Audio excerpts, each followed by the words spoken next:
Well, so we are starting off with thermodynamics today, and this is a very important chapter. Why? Because all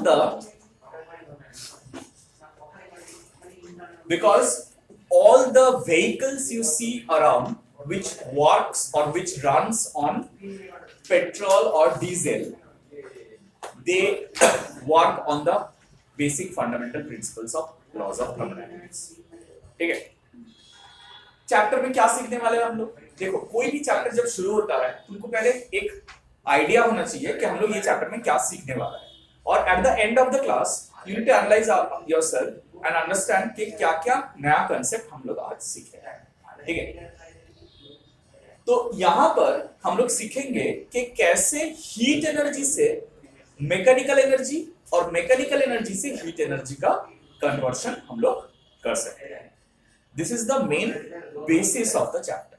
ये chapter का main basis है heat energy को कैसे भी mechanical energy में convert करना और मैकेनिकल एनर्जी को हीट एनर्जी में कन्वर्ट करना, और ये प्रोसेसेस के लिए क्या क्या चीज हम लोगों को, क्या क्या रूल्स हम लोगों को दिमाग में रखना पड़ेगा.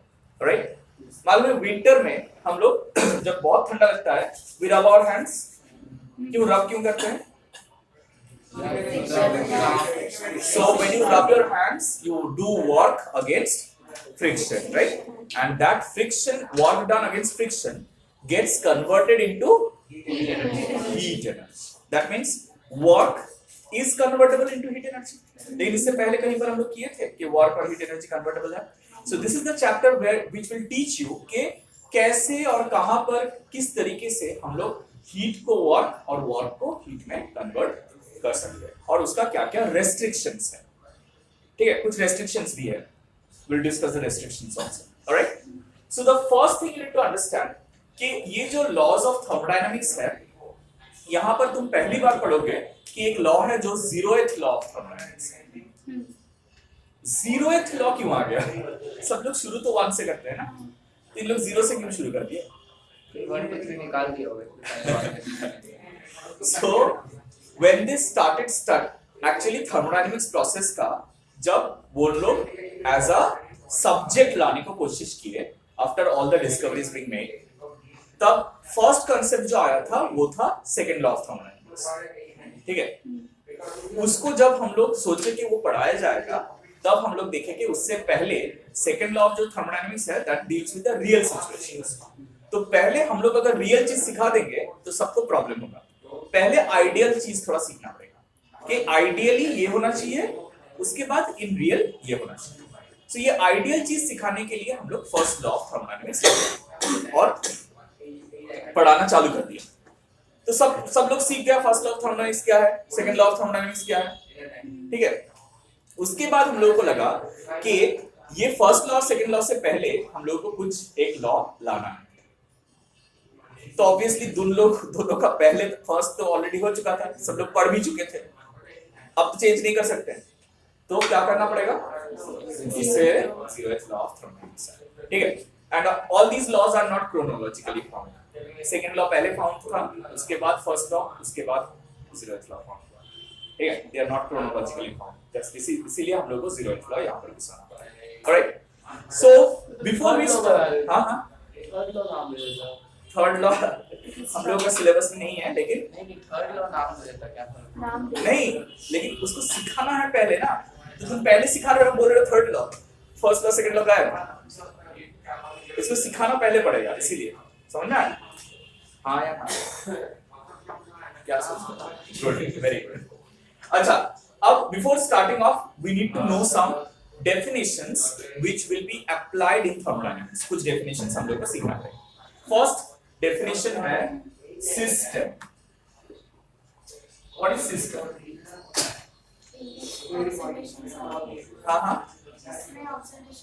हाँ, जैसे न्यूटन्स लॉज ऑफ मोशन में हम लोग सिस्टम चूज किए थे. Identify the system. 2 ब्लॉक है, तो उसमें से कौन सा ब्लॉक में हम लोग ऑब्जर्वेशन कर रहे हैं, सिस्टम है. राइट? यहां पर थोड़ा अलग है सिस्टम का कंसेप्ट. क्या एक चीज सिस्टम में बाकी सब. अच्छा, जैसे मान लो तुम विंटर मॉर्निंग को एक कॉफी लेके बैठा हुआ है. ठीक है? तो तुम कॉफी का मग को सिस्टम चूज करो, तो उसका चारों ओर जो भी है वो सराउंडिंग. ठीक है, और उसका ग्लास हो गया वहाँ पे। ग्लास हो गया, वाह, इसको बहुत सारा चीज मान लिया। So now if I ask you a question, oh chemistry का हो गया था, थोड़ा बहुत बेसिक था।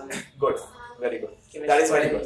So first important चीज ये है कि सिस्टम को समझना, it is not necessarily that the cup of coffee has to be taken as system.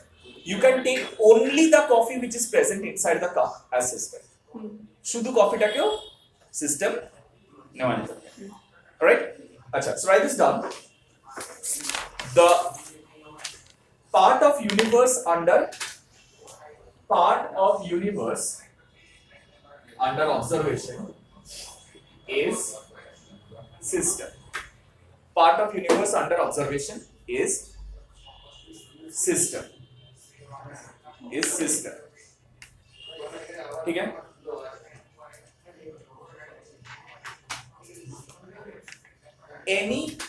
Anything except system is called its surroundings.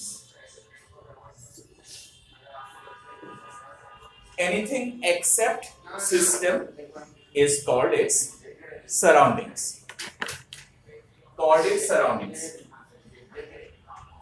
ठीक है? और सिस्टम और सराउंडिंग को जो बाउंड्री सेपरेट कर रहा है उसको हम लोग क्या बोलते हैं? System boundary. क्या अंजलि? दैट इज सिस्टम और सराउंडिंग को लेके यूनिवर्स. ठीक है? सो देखो सराउंडिंग में हम लोग क्या लिखे? Anything except the system is called surrounding. कहां पर? Anything in the universe except system. तो वहां पर यूनिवर्स ऐड कर दो. Anything in the universe except system is called its surroundings. Anything except system, sorry, हाँ, in the universe is called the surrounding. और जो बाउंड्री है that is called the system boundary. Alright? अब system तीन तरीके का हो सकता है. एक जो मास और एनर्जी दोनों को ही अलाउ करे एक्सचेंज होने का, दैट इज ओपन सिस्टम. अगर वो सिर्फ एनर्जी अलाउ करता है, mass allow, then is called a close system. और वो मास एनर्जी दोनों ही अलाउ नहीं करता है. बढ़िया. So write this down. First type open system allows exchange of both mass and energy. Closed system allows only exchange of energy but not mass. Or third, isolated system, no energy or mass exchange is allowed. Energy या मास कोई भी exchange allowed नहीं है isolated system. Alright?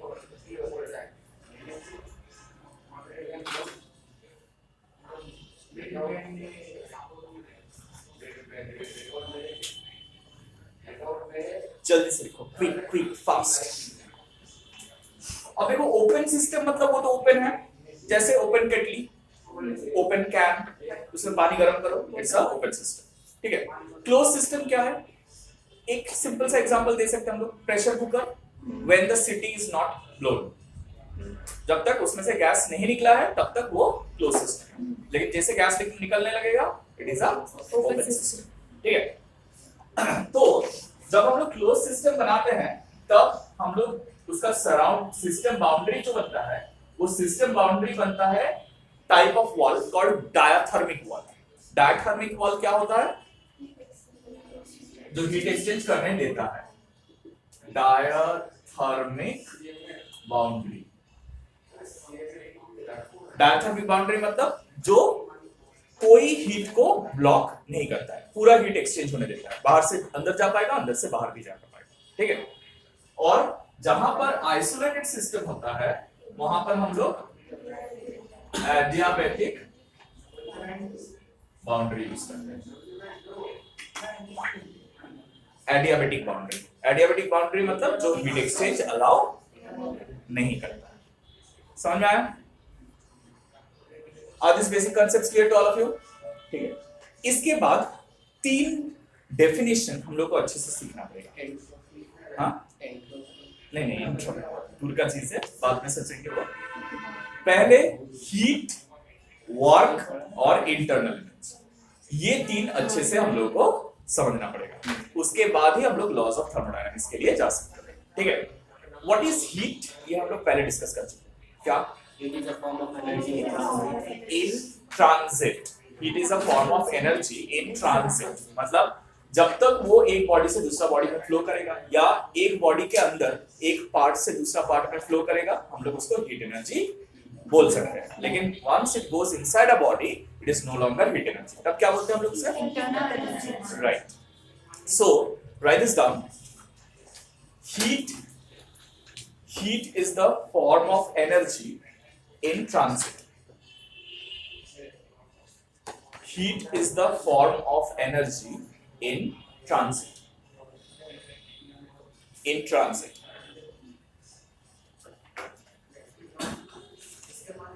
In transit. ठीक है? And transit माने transit TRANSIT. Transit. Alright. Next क्या है? Internal energy. इंटरनल एनर्जी क्या होता है? What is internal? मतलब कैसे समझेंगे? कैसा कैसा एनर्जी? inside the body. अरे वाह, very good. So write this down. Internal energy is the sum total of mechanical energy, sum total of mechanical energy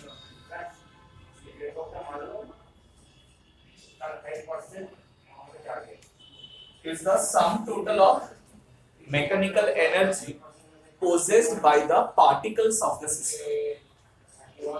Possessed by the particles of the system.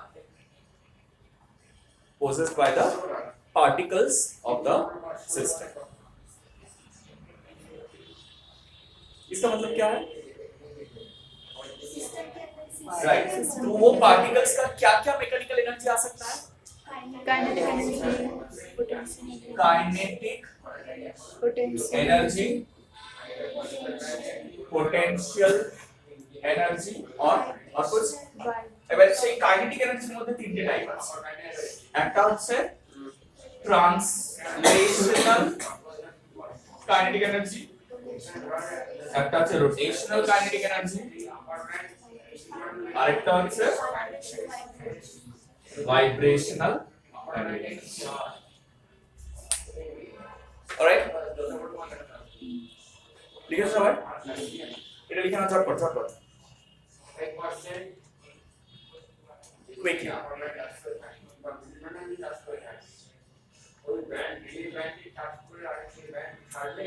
ठीक है?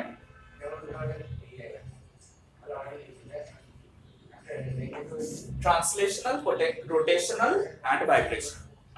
Translational, rotational or vibrational. Rotational or vibrational. All right. In this chapter, most of the system we'll be dealing with are ideal gas systems. ठीक है? अब ideal gas का एक बहुत important concept ये है कि वहां पर इंटरमॉलिक्यूलर फोर्स हम लोग 0 लेते हैं, कोई नहीं रहता है। तो अगर इंटरमॉलिक्यूलर फोर्स रहेगा ही नहीं तो उसमें पोटेंशियल एनर्जी कितना होगा? Right, potential energy comes because of the intermolecular forces.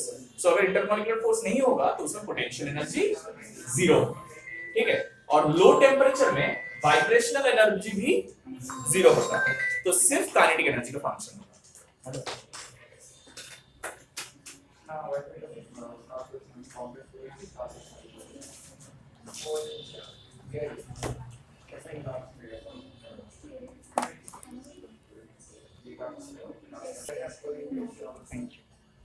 Well, so write this down. For ideal gas systems,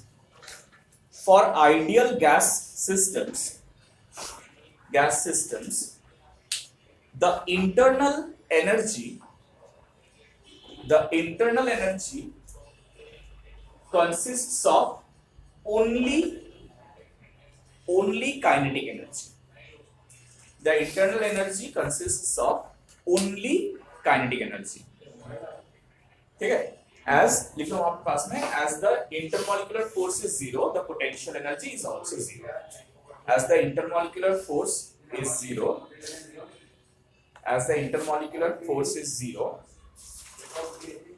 the the potential energy is also zero.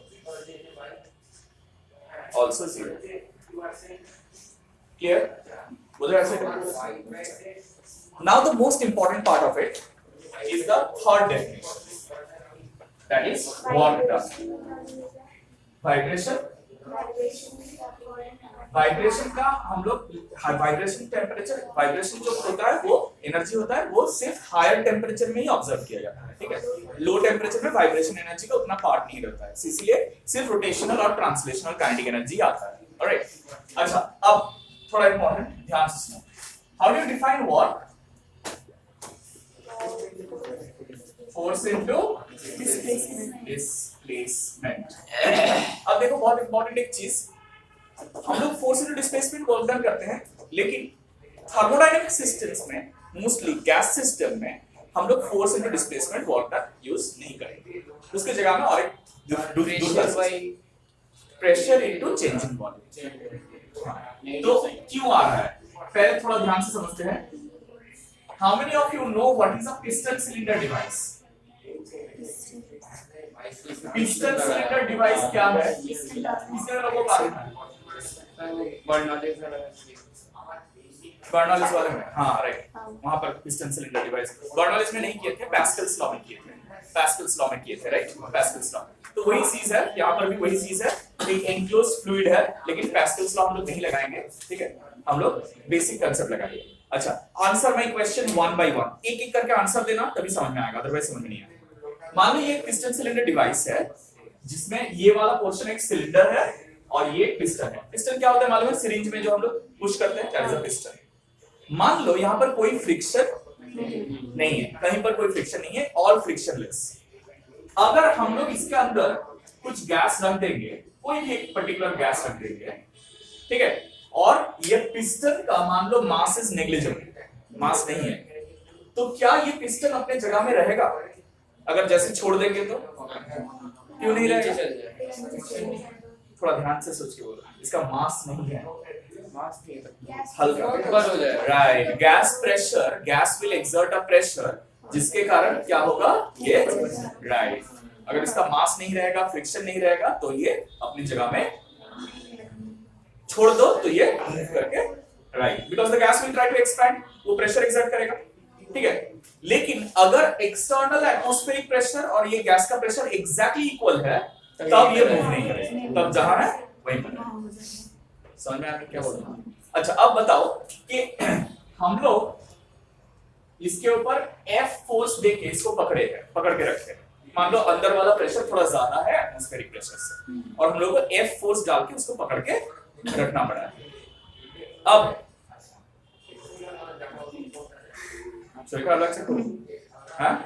तेले का नाच का आज टेरेस में बात है, माँ पाठी नीचे धक्का मेरे। अच्छा, सो अब थोड़ा ध्यान से सुनो, F फोर्स से पकड़ के रखे हैं। अब अगर हम लोग इसको नीचे धकेलते हैं, by how much? By a displacement x, तो वर्क डन कितना होगा? फोर्स इनटू डिस्प्लेसमेंट, यही वर्क होना चाहिए, राइट? हाँ, डायरेक्शन सेम है, तो cos 0 डिग्री इज 1। अब मुझे बताओ, अगर ये पिस्टन ये लेवल तक आ जाएगा, ये पिस्टन ये लेवल तक आ जाएगा, राइट? और मान लो पिस्टन का जो एरिया है वो कैपिटल है, A is what? Area of piston. ठीक है, तो हम लोग कोई भी एक नंबर को एक पर्टिकुलर नंबर से मल्टीप्लाई डिवाइड कर सकते हैं, हाँ या हाँ? यस और नो? ओ दीदी বুঝতে পারছো? গুড। এইবারে F by A টাকে কি বলা হয়? Pressure. Force per unit area is pressure. আর X ইনটু এটা কি? Volume.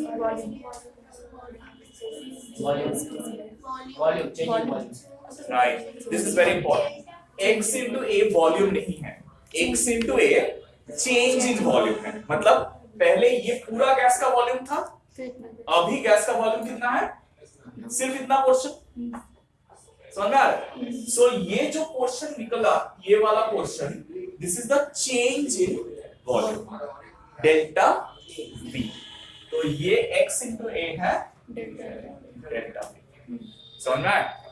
So X into A is equal to change in volume of gas. ठीक है, तो हम लोग फोर्स डिस्प्लेसमेंट वाला वर्क यहां पर नहीं करेंगे, क्या वर्क करेंगे? P into delta. फिर से एक सिंपल सा चीज रिमेंबर, हम लोग वर्क डन के लिए दो तरीके का सिचुएशन किए थे, एक कांस्टेंट फोर्स से और एक वेरिएबल फोर्स। कांस्टेंट फोर्स से वर्क डन निकालना होता है तो हम लोग फोर्स इंटू डिस्प्लेसमेंट कर देते हैं डायरेक्टली, लेकिन अगर फोर्स वेरिएबल हो जाता है तब क्या करना होता है? Right, the same thing is applicable over here. अगर प्रेशर कांस्टेंट रहता है तो हम लोग वर्क डन को प्रेशर इनटू डेल्टा V बोल सकते हैं, लेकिन अगर प्रेशर वैरी करेगा, चेंज करेगा, तब हम लोग को इंटीग्रेशन करना पड़ेगा। ठीक है, सो यहां पर लिख लो फॉर कांस्टेंट प्रेशर মাইনাস কেন হয়? মানে হতেই হবে, এরকম ব্যাপার আছে। বয়েলস লতে পড়েছিলেন প্রেসার কমলে ভলিউম বাড়বে, ভলিউম কমলে প্রেসার বাড়বে, সেই জন্য। তাহলে কিসের জন্য বলছো? একটা রিজন আছে, তুমি সেটা বলার রিজন আছে। তুমি ভুল বলনি, সেটা বয়েলস লতে অ্যাপ্লিকেবল, যে প্রেসার যদি বাড়ানো হয় তাহলে ভলিউমটা কমবে, আর প্রেসার যদি কমানো হয় তাহলে ভলিউমটা বাড়বে। সেটা একটা পজিটিভ হলে একটা নেগেটিভ হবে, তখন একটা নেগেটিভ সাইন ইউজ করা হয়। কিন্তু এখানে আমরা সেটা করছি না, কারণ আমরা প্রেসারটাকে কনস্ট্যান্ট রেখেছি, for constant pressure. Is that clear? আচ্ছা, এইবারে যেটা আমি বলছি ইম্পর্টেন্ট, সেটা একটা মনে রাখো। ফর ভেরিয়েবল প্রেসার কি হবে? work done is equal to integration of P dV। এখানে ডেল্টা V লিখবো না, dV লিখবো। কেন? ইন্টিগ্রেশন করতে গেলে স্মল চেঞ্জ হতে হবে, সো P ইনটু dV। ঠিক আছে, মানে এখানে লিখতে পারো for variable pressure small work done dW equal to P dV, therefore total work done is equal to integration of PD। Is that clear? यहाँ पर लिमिट लगाना पड़ेगा ऑब्वियसली। कौन वेरिएबल है? V तो initial volume to final volume, V1 से V2 तक। Clear? और अगर हम लोग PV डायग्राम बनाते हैं तो पूरा बीच से प्रेशर वर्सेस वॉल्यूम। क्या अगर प्रेशर कांस्टेंट है तो वो छोड़ दो, हम एक कोई भी आर्बिट्रेरी सिचुएशन बोल रहे हैं जहां पर वेरिएबल है, प्रेशर क्या है? वेरिएबल है, and you get a graph like this, ऐसा ग्राफ ले लो, तब वहां पर वर्क डन कैसे निकालेंगे? Area under the graph. जैसे वर्क, नॉर्मल वर्क में फोर्स डिस्प्लेसमेंट ग्राफ से एरिया अंडर द ग्राफ निकालते हैं, वैसे ही यहाँ पर प्रेशर वॉल्यूम ग्राफ में हम लोगों को क्या निकालना पड़ेगा? एरिया अंडर द कर्व निकालना पड़ेगा, from V1 to V2, from V1 to V2। ठीक है, so write this down।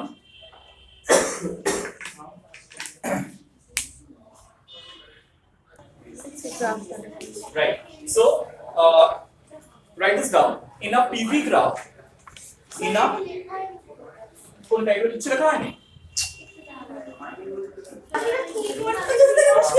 Write this down quickly. The work done in a PV graph, the work done in a PV graph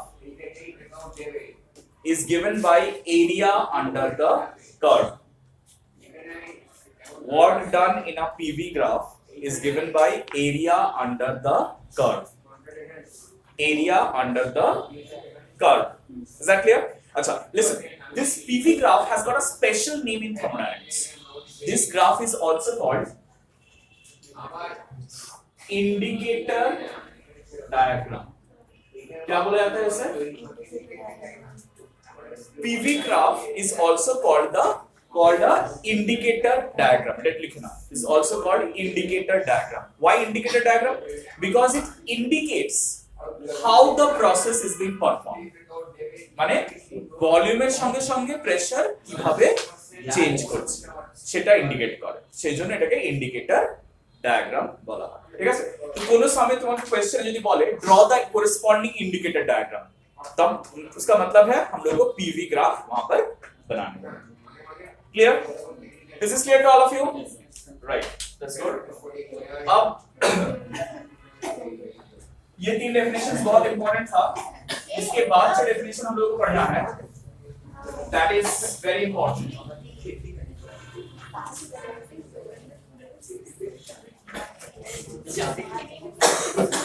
Thermodynamic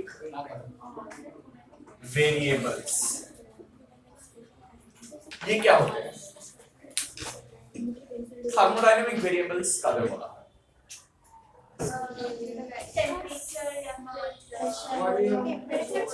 right, temperature, pressure, volume, mass, density, specific gravity, सब सब सब thermodynamic variables है। लेकिन है क्या वो? ये examples है। नहीं, ऐसा बात नहीं है। थर्मोडायनामिक वेरिएबल में सब आता है, पाथ वेरिएबल, स्टेट वेरिएबल सब आता है। ठीक है, सब सब सब सब ऑल आर थर्मोडायनामिक वेरिएबल, कोई ऐसा नहीं है। लेकिन है क्या थर्मोडायनामिक वेरिएबल? फिर भी आंसर नहीं मिल रहा है। ऑब्वियसली সে সব ভেরিয়েবলই চেঞ্জ করে, তাহলে থার্মোডাইনামিক ভেরিয়েবল কেন বলছি?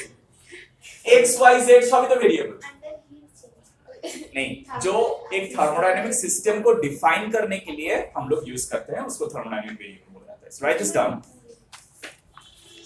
The variables that are used to define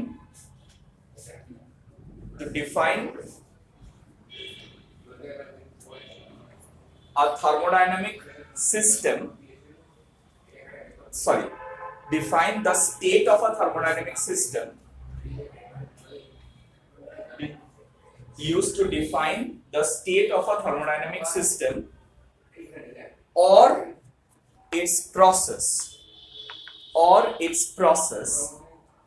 is called thermodynamic variable. আর লিখলে হবে, আমরা কি the variables বলে শুরু করেছি তাই তো? are called thermodynamic variables। ठीक है, थर्मोडायनामिक वेरिएबल्स का बेसिक दो टाइप्स होता है। एक है क्या?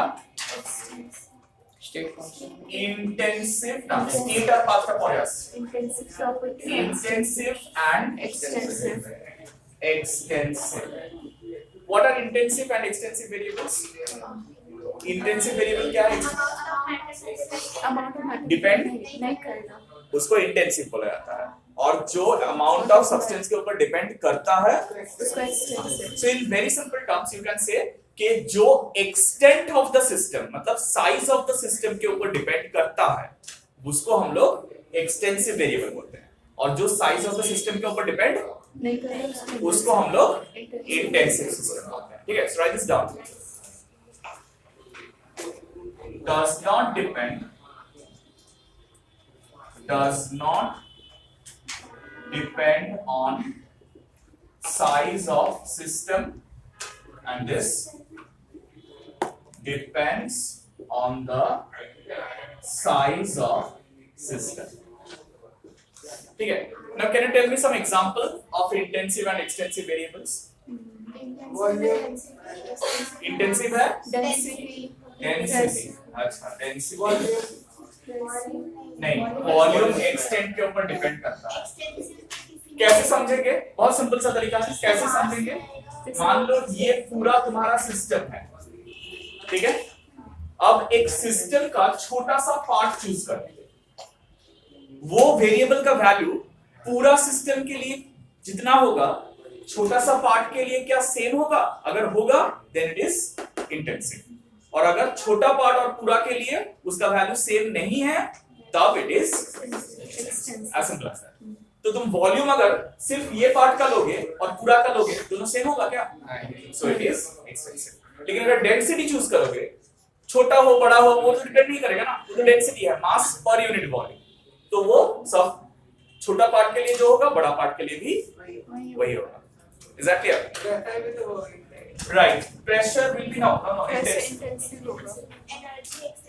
प्रेशर इंटेंसिव क्यों है क्योंकि तुम सिर्फ ये पोर्शन में प्रेशर निकालो और यहाँ पर प्रेशर निकालो अगर ये सिस्टम इक्विलिब्रियम में है तो यहाँ पर प्रेशर जितना होगा यहाँ पर भी प्रेशर तो उतना ही होगा ना आगे नहीं होगा तो वो ये सिस्टम इक्विलिब्रियम में नहीं है डिसइक्विलिब्रियम में मतलब इधर उधर मूवमेंट हो रहा है इसके अंदर इसलिए समझ में आया प्रेशर फिर टेम्परेचर these are intensive ठीक है एक्सटेंसिव क्या है वॉल्यूम एनर्जी हाँ internal energy obviously internal energy entropy exergy सब हाँ मास सब एक्सटेंसिव है ठीक है और ये इंटेंसिव है क्लियर इंटेंसिव एक्सटेंसिव वेरिएबल्स क्या होता है ऑलराइट अच्छा इसके बाद और एक वे है इसको क्लासिफाई करने का लेकिन वो वे अभी तक हम लोग को समझ में नहीं आता है जितना हम लोग ग्रेजुअली प्रोसीड करेंगे ये वे भी हम समझाएंगे ठीक है but for the time being just right this down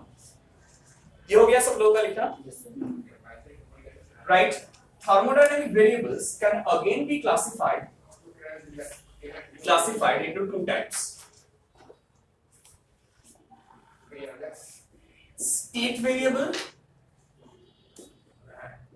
variables and path variables So वो वाला क्या according on the basis of microscopic properties है क्या?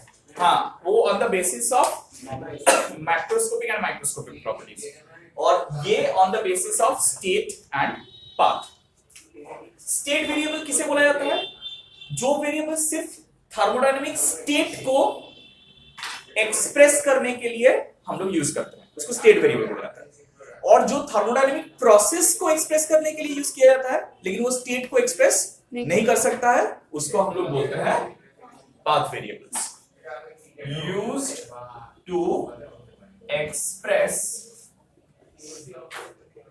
द स्टेट ऑफ सिस्टम जैसे प्रेशर वॉल्यूम टेम्परेचर ठीक है दीज आर ऑल हाँ entropy ये सब और एंट्रोपी ये सब है क्या variables state variables path variables क्या है वर्क एंड जो प्रोसेस के ऊपर डिपेंड करता है स्टेट के ऊपर डिपेंड नहीं करते हैं अच्छा एक क्या बोल दिया used to express process and not the state मतलब जब स्टेट चेंज होगा तभी इन लोग काम करेंगे अगर स्टेट चेंज नहीं होगा तो इन लोग कोई काम का नहीं है जैसे for example heat and work heat and work depend करता है इसके ऊपर एडर पर डिपेंड करता है ठीक है सर इतना मोबाइल में क्या कर रहा है कितना জন कोई एक साथ টেক্সট कर रहा है যখন থেকে ক্লাস শুরু হচ্ছে তখন থেকে মোবাইলে টেক্সট করেই যাচ্ছে থামছে না কালকে সকালে খেলতে যাব ও সবাইকে সেজন্য এখন থেকে রাজি করানো হচ্ছে আরে না স্যার রাজি আছে সবাই আরেকবার গেছিলাম একদিন আগে কোঅর্ডিনেশন রিগ্রুপ করতে হবে সবাইকে নালে হচ্ছে না খেলাটা ঠিক এখন রাখো পরে খেলবে বন্ধ করো আচ্ছা এটা হয়ে গেছে সাড়ে 5 is this clear to all of you আচ্ছা Now we are starting off with the laws of thermodynamics. এবার আমরা laws of thermodynamics গুলো শিখব একটু, ঠিক আছে? For that let's stop